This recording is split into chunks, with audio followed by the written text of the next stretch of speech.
Добре все. О, покажи зразу. Дивися. Відоса зразу. Включай. Два ключика.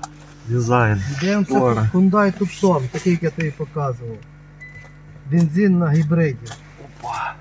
Регулюємо зразу. Давай тобі електро. попробую на відео, якщо є інтернет. Є, добре, давай. Так, ну подогріви сідух включаємо. Вентиляція сидінь, підігрів руля.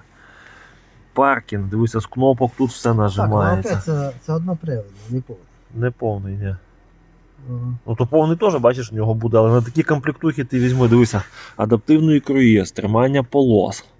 От, він іде типу, на максимум. Тобто це якщо взяти, порівняти таку комплектацію з комплектацією в Тігуані, то це виходить, що Тігуан буде десь район 23-25 тисяч.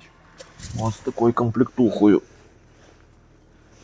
І такий рік. Це що у нас виходить рік 22 рік? Рік 22.